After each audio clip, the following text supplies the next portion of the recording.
Alright, I lied. I'll make another episode right now. Might as well. Alright, so what do I have in my hold? I no longer have the Adventurous, but I have a lot of romantic literature. I have a couple of empty mirror catch boxes, very little fuel, but I really don't want to purchase fuel here, and I think polythreme is quite close.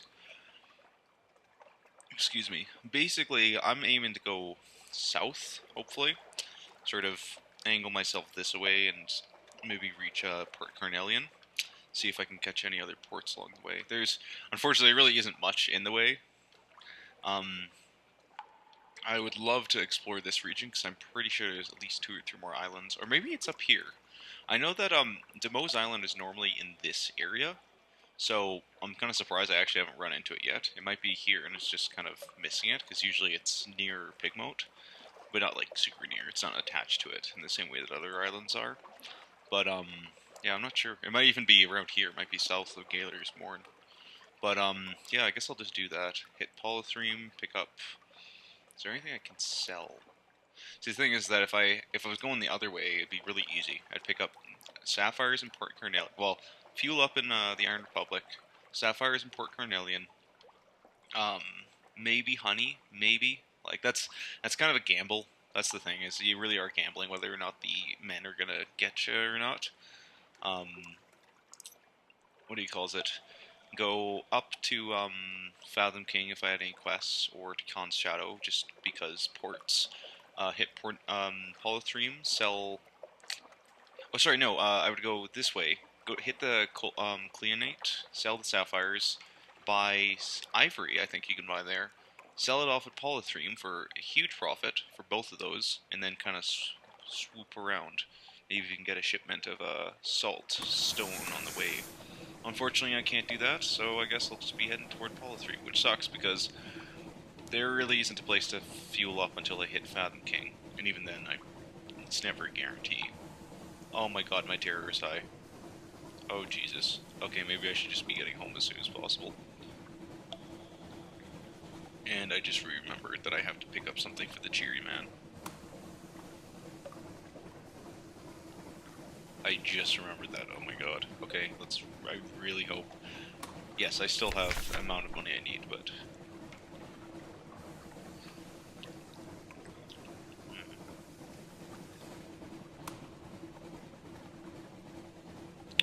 I have 87. Oh jeez. Hear the voices that will not be drowned. This is the sea of voices. We are close to polythreme. Nothing is truly dead. Okay. Pick up that cargo. Thank God. I really should see if I can end that quest soon, because it's not terribly profitable. We are for London. Alright, let's head south. Fathom King, and I definitely can fuel up at Khan's Shadow, thankfully.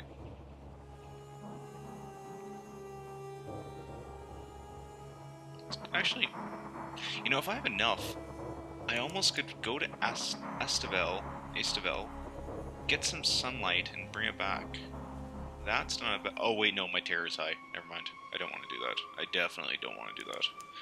Having sunlight on board with your... Actually, just... you may see what happens when your terror is insanely high. I really hope you won't have to find out, because I don't... this run's going pretty well. And I'm close to a point where I could sell some... Of course, there's a Lauren Fluke. But I'm okay so far. Damn it! Okay. Guess I'm not fueling up here. I guess I'm going straight to Khan's Shadow. And I'm not picking up sunlight, because high terror plus sunlight is... Fuck, are you kidding me? Is this thing actually going to try to attack me? Sorry, language, I didn't mean to swear there, but... Lauren Flukes are, especially right now, he could end this run right now. Oh, good. Oh, that's less good. Come on, come on. South, south, dive, dive, dive. Okay, he spotted me. Let's get out of the way. Very good. I'll make it. And of course I run out of fuel just in time, though. Plundered Oh, good. The decommissioned remains of the stone turtle, an old research vessel, chained and boarded up at the Shadow's rim. If the Connacht's Zonar schematic survived, perhaps they're on board. You climb aboard. Your bosun applies bolt cutters to a chain, securing entry. Slipping inside, you close the door, muting the clamor of the shadow, and light lamps. The hull is well preserved. Down in the hold are orderly piles of crates, boxes, and cabinets. Eventually uncover a detailed set of schematics that, despite the complexities of Connacht script, look like what you need. You cram them into your pocket. You've discovered fingerprints in the dust and suspicious gaps in the runs of certain records. Has someone been here recently? Perhaps the Connacht hasn't abandoned submarine research quite as absolutely as they claim.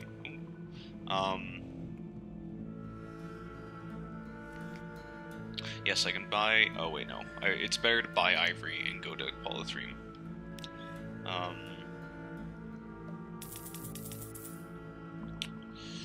Okay, hope that's enough.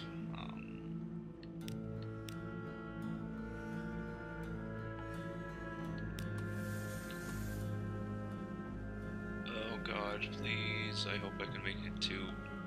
Honestly, at this point, I don't even care. Visage. Yeah, I knew that was gonna happen. I knew that was gonna happen. Ask, and no one will answer. Did you imagine it? Oh, jeez. Okay. Please. Oh, god. This run is probably going to end. I apologize. We made it really far.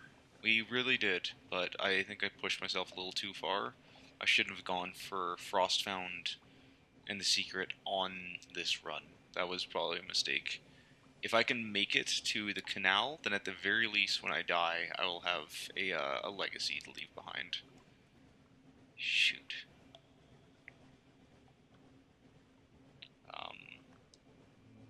Damn, I really... Man, the worst part is this. Not only am I so close, but I really just need a Skion. As soon as I get that, I can pretty much... Like, it doesn't matter at that point. Oh good, at least I have this. I might be able to reduce terror here. Okay, Visage. This is the port of Visage, where faces may not be naked, except one. A giant stone monument the size of a village church, serenely staring upwards, flourishing of years. Will do. A departing merchant gives you a confused account of crocodiles and honeycakes and something about ear blockage. To this you add your own impressions about the street layout close to port and the type of commerce here. When the lights are especially bright, it is possible to make out the details of the profile of that great stone face. Go ashore. Go ashore. Upwards, inwards, and upwards. Once you set foot on Visage, you may be here for a little while. Terms. All those who enter must play their parts. The sign is visible only after you cross the threshold. Check in the customs house. One may not wander in Visage after wall. A changing room. All visitors must pass one by one through a room guarded by a person in the mask of a moon moth.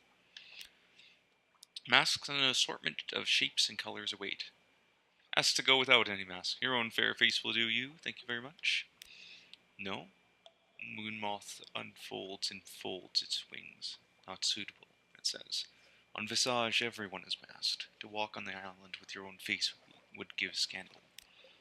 Ask the significance of the masks. Perhaps there's no more to it than a question of aesthetic taste. Assorted pestilences. Moonmoth explains, each mask declares a different intention toward the denizens of the village and must be accompanied by suitable behavior. The frog is for visitors who, though perhaps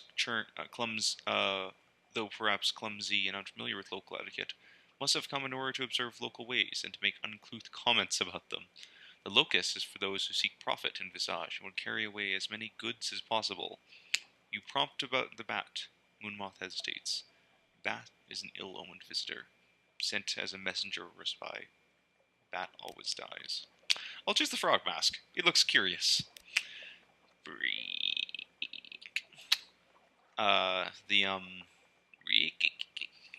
The moon moth lifts the mask and places it over your head.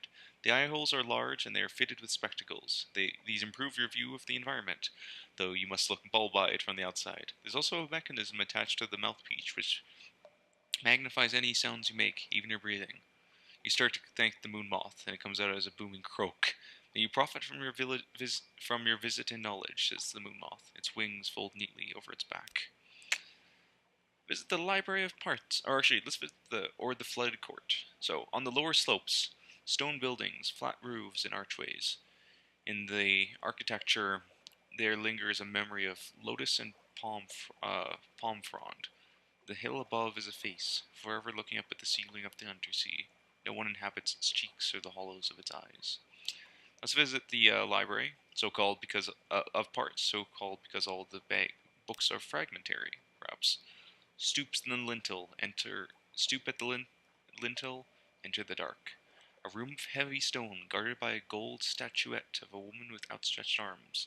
The scroll niches, sorted to correspond with the variety of masks, the jackal and lioness, the crocodile and the dung beetle. A woman with the face of a lotus blossom is standing, with the mask of a lotus blossom is standing at the lectern, reading in silence. Moon Moth stands to one side as your escort and tour guide. Ask about the purpose of this room. What sort of parts are they? Filed under M for masked. Moonmoth explains, people think it means something like library of fragments, but that is wrong. The parts in question are like parts in a play. This is where the denizens of Village come in order to learn how to perform their masks more accurately, more completely, with a truer spirit. Study the scrolls in a very bumbling way. They look very old after all. Hearts guarded. Taking the nearest, you read it aloud. For guarding against the loss of heart. The moonmoth takes it from you, rolls it tightly, and returns it to a niche. There are many ways of guarding against the loss of heart. There are different masks, it explains, in the same light and in different voice. The flooded court. The moonmoth speaks as though you already should know what it is. High water. The flood court is a long stone room with 2 ranks of columns on each side. Currently, the court is ankle deep in water. The water stains on the stone show that the water has often reached higher, sometimes up to the height of your waist. In a raised niche at the far end of the room sits a statue of a man with the head of a ram. He holds a jar from which water flows out onto the floor. Ask about the purpose of the room. It doesn't really look as though it's good for anything. Depth per day. From a corner, Moonmoth picks up a graduated stick. He shows you how a person standing at the end of the room may dip the stick in the water and use it to measure the water level at a pre-selected point, and how the measurements are compared with measurements written on a calendar. If the water level does not match the calendarial position, an assembly of pipes and drains is used to adjust it. It used to be, says the moth, that the water rose and fell of its own accord, and the people before wrote down what height it reached. Now the water is still, but thanks to their actions, we can replicate the rise and fall so as still to be pleasing the god of the flood. It completes this explanation with a half-body bow toward the statue of the ram deity. Show oafish enthusiasm for this wonderful indoor pool. Frogs like pools, right? Croak.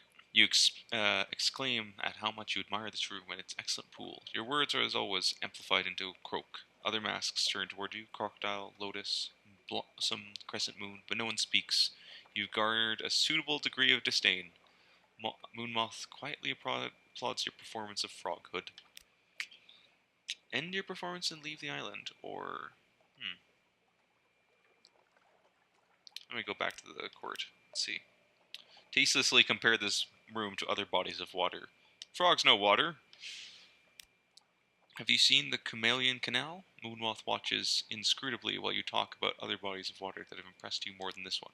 Deeper, clearer, colder, and more densely populated with fish. Other denizens move away from you and toward one another. Your social status is well performed. Oh no. Trade masks with the Moonmoth. It has been making subtle overturns for some time.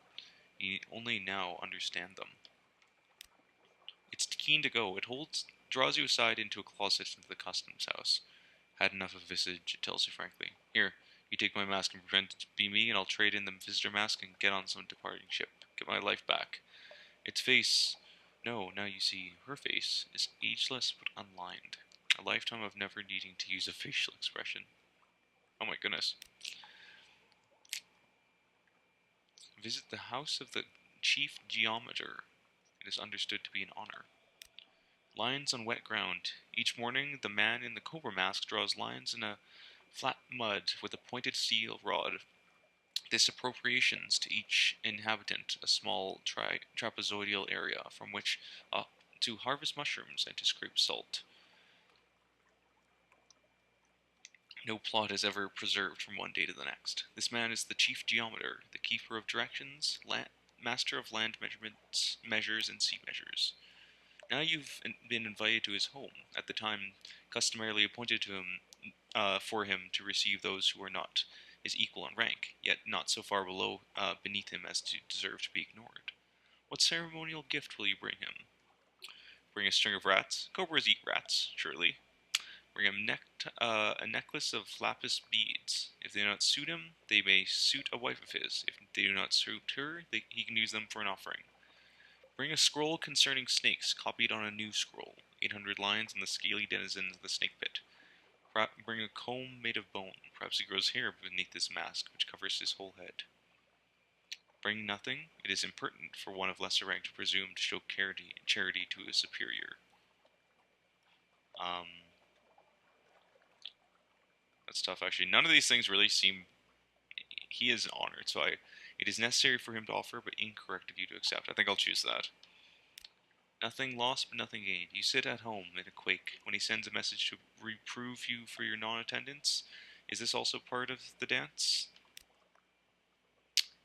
Visit the Temple of Apis. All the denizens of the face go there sooner or later. Or visit the side of the face. The stone cheek of flourishing of years is visited as a pilgrimage by the inhabitants of Visage, and if you are in good favor, you may go too. At the proper time. You must, of course, wait until your work with this day's crop of frogs and locusts is complete. It would not be suitable to bring them along. Up on the hillside, the buildings become scarcer and then vanish entirely, leaving you looking at the bottom of a great chain. Push a visiting bat off the stone chin. The visitor is wearing all black and keeps reaching up to scratch underneath its bat masks. Deface the stone with new markings. Oh, wow. Silently observe the attitude of the visiting line. It pays um, obese, obeisance to the. Okay. Offer instruction to the frog that has found its way up here. That's the sort of thing your moth would have done for you. I'll do that. You tell the frog a partially true story about how this face was carved. The frog replies with an amplified belch and a story it heard about the sphinxes known as salt lines. It really is a very good frog.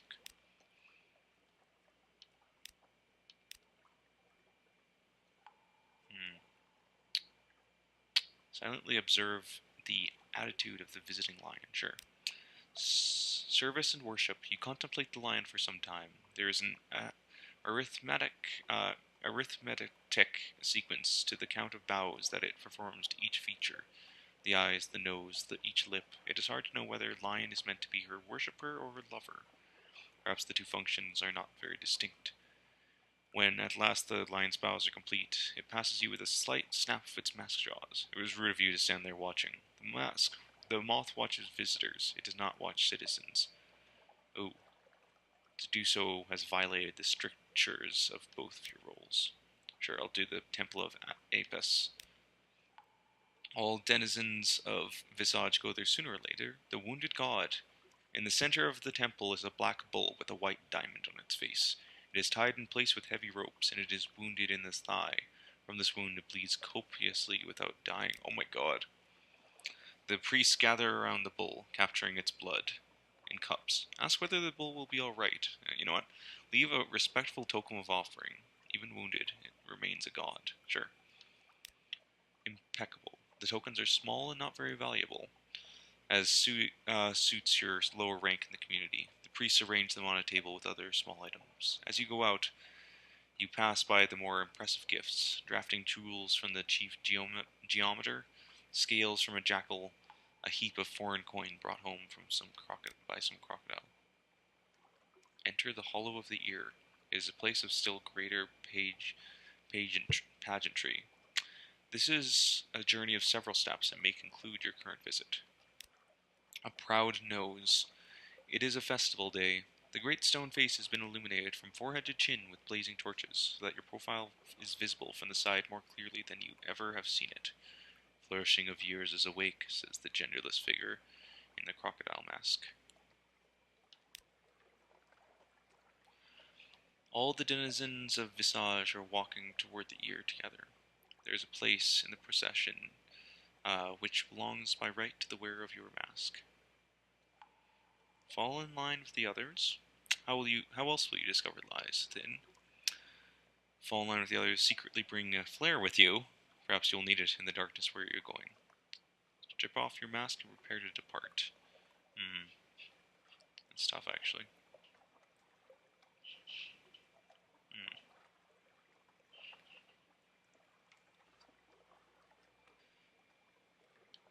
What else will you do? What else? How will? Okay, so among your own, you go as though you were truly one of them. You carry nothing with you but your mask and your costume. May your heart be as light as a feather, says the woman in the lotus blossom mask as you fall in line behind her. The road you follow leads up through switchbacks along the side of the face and finally into the ear of flourishing of years and into the cave that is her ear. The tunnel bends back on itself, and all lights have now been extinguished. There's nothing to guide you but the hand of the person behind you on your back and the movement of the person in front of you. The person who walks beside you wears a bat mask. Fortunately, the floor of the tunnel is smooth and very smooth and presents no stumbling blocks.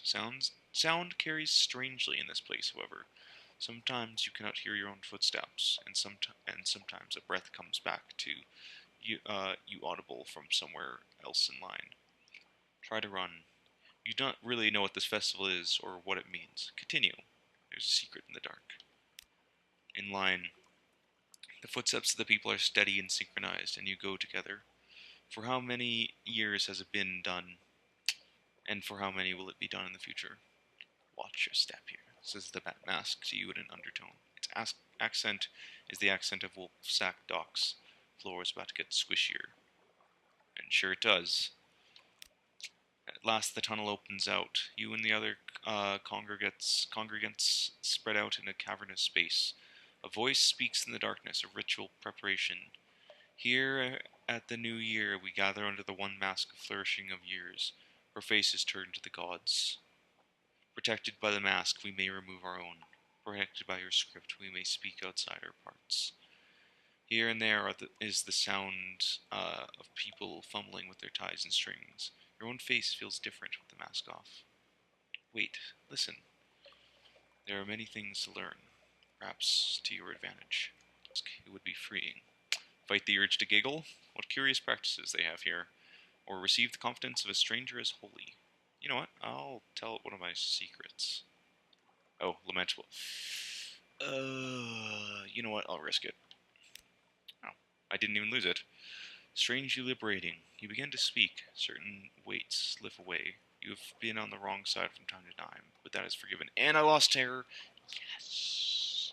And I lost menace. Oh my god, this is great. Excellent. The hour of confidence is drawing to its end. If there's anything else you need to do, now is the time. Do nothing. Let the ceremony end according to the proper rites. Last bell. At the end of the hour here, or at the end of the hour, there comes a woman with a feather of shimmering silver, which she tucks into your hand, symbol of the innocent heart that will not be eaten by the jackal. Then a bell rings, and the time of speech is over. You all begin to put on your masks again. It is possible, you cannot know for sure, that in this cover someone else has exchanged a mask with someone else. Or someone has exchanged a mask with someone else. It is an orderly and perfect line that emerges again from the ear of year flourishing of years. If anyone watches from above, they must certainly be satisfied. Woohoo! End your performance and leave. You can't stay in character forever. And I lost more terror.